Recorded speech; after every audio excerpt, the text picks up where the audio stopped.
Free will or fate? Be mindful of what you create. In a universe governed by unchangeable and everlasting laws, does mankind truly possess free will? And if so, to what extent? Or are the Muslims correct in their belief that a person's fate is predetermined at birth?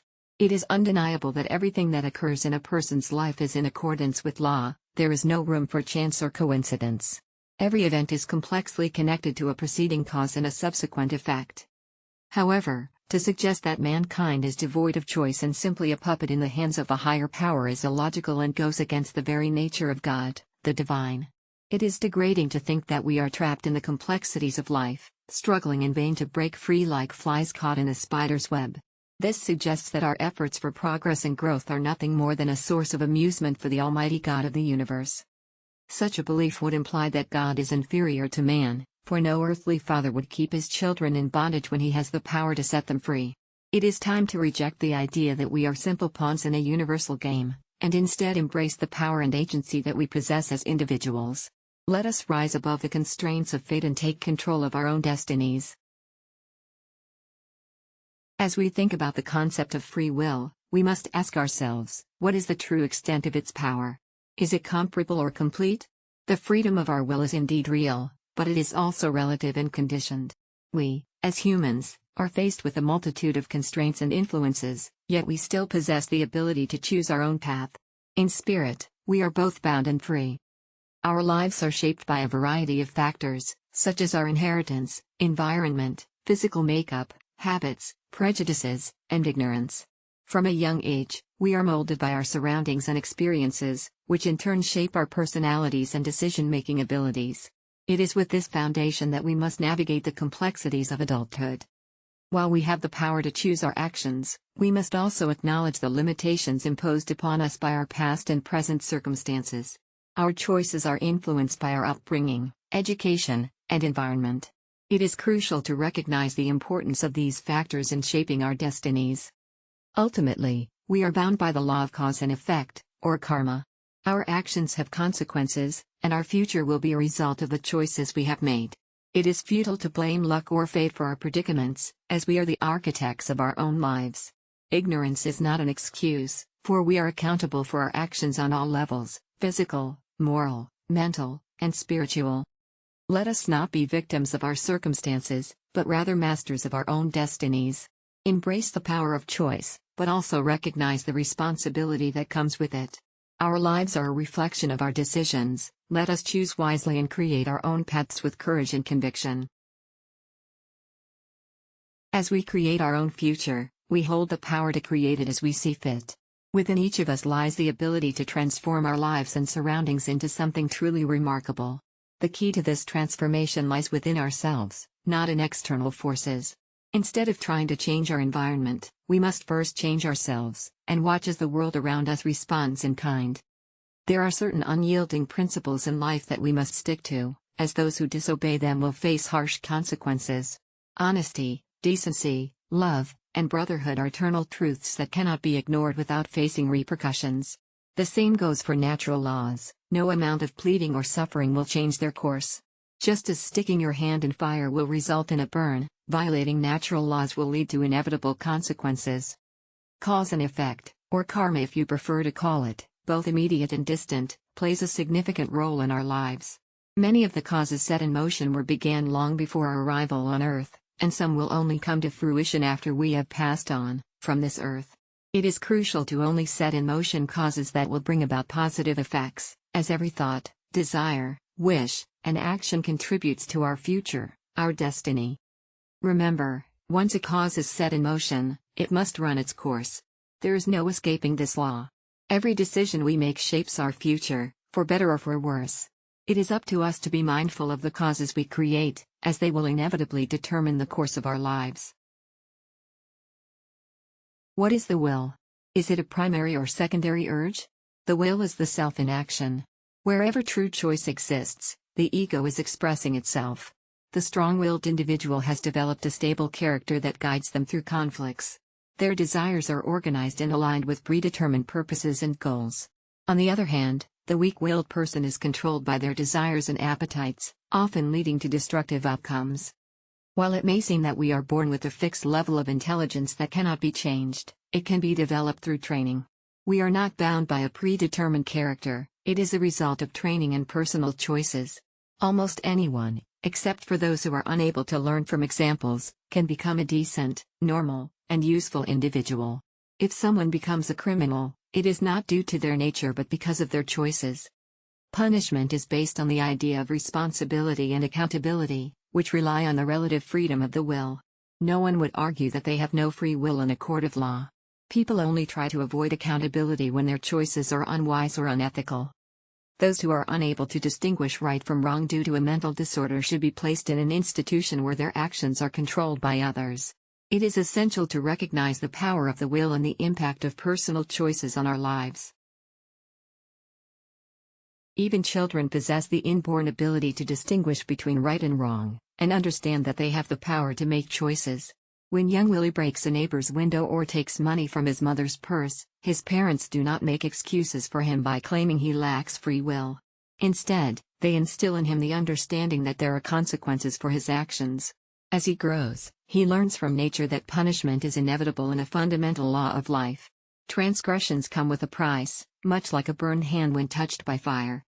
You may claim not to believe in free will, but the simple fact that you have the freedom to believe or reject it proves that you have the power of choice. As long as we have the ability to think, we have the ability to choose. Life is a series of decisions, and when we are unhappy with the outcomes, blaming a higher power is both foolish and futile.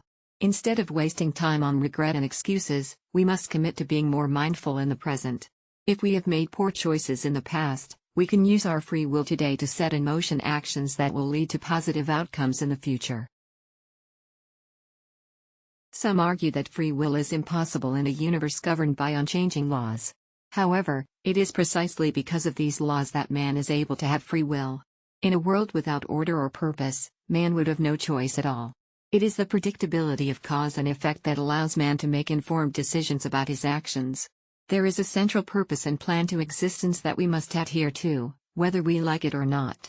It is evident to anyone who has lived for some time that human affairs, like the universe itself, are governed by general laws, and free will can be overshadowed by necessity. Immanuel Kant, a German philosopher, believed that the force of circumstances is too powerful for free will to prevail, and that the laws governing the behavior of individuals are often invisible on a larger scale. The creator of the universe has a plan to which all things are subject. Some argue that because God is all-knowing, free will is an illusion. However, just as parents can predict their children's behavior, God's omniscience does not cancel our ability to make choices. It is true that if only God's will reigned on earth, it would be a paradise. But with the exercise of free will came the existence of evil. Evil is not a person, but a force that can be used for evil purposes. Man's misuse of this force has led to suffering, sorrow, disease, war, and all manner of ungodly conditions. These consequences will persist as long as man continues down his misguided path. It is evident that absolute free will without absolute wisdom would be a disastrous burden, a calamity of epic proportions that God could bestow upon humanity. When we reflect on the chaos wreaked by man with his limited will and power, the simple idea of what would occur with absolute free will instills fear and dread. However, God, in his boundless mercy and wisdom, restrains and governs man's freedom of choice. As individuals mature spiritually, they come to realize the uselessness of acting independently and instead surrender to God's divine guidance. By relinquishing their will, they are steered by the influence of higher wisdom towards true happiness. The question arises, where does free will come into play during times of conflict, when individuals are obligated to engage in warfare? Free will is never completely eliminated, as there is always an alternative. Admittedly, this alternative is often more unfavorable than the duty or responsibility one seeks to avoid. Nonetheless, it exists. It frequently requires greater courage to confront public opinion than to confront armed conflict.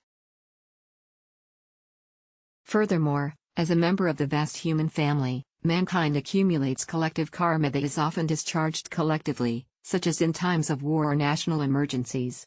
They also enjoys numerous benefits and privileges from their country, but in return, they receive duties and responsibilities. During times of war, the welfare of the country takes priority over the welfare of the individual. This profound truth is eloquently expressed in the second chapter of the Bhagavad Gita. In this chapter, Arjuna, faced with the dilemma of fighting against his own kinsmen and friends, seeks guidance from Krishna on the right course of action. Krishna responds by reminding Arjuna that the true spirit of mankind is immortal to harm or death, and therefore, there is no need to worry about the consequences of his actions. Instead, they must face their duty with courage and determination. Krishna emphasizes that the soul is perfect in its pure essence, unaffected by the imperfections and evils of the material world. It is the union with matter that gives rise to these imperfections, but they do not diminish the soul's inner spirit, which is rooted in the absolute and supreme intelligence of God. In essence, neither can slay nor be slain, as the soul transcends the limitations of the physical world. The Bhagavad Gita teaches us that true strength lies in fulfilling our duties with unwavering determination, and understanding the eternal nature of the soul. It is a reminder that our actions are guided by a higher purpose and that we must strive to align ourselves with the divine spirit within us. The soul bears the weight of its desires and the responsibility for its actions, as ordained by God through the establishment of causes and effects. Eternal in nature, the soul originates from God, the Great Soul, and is destined to return to God, its divine source.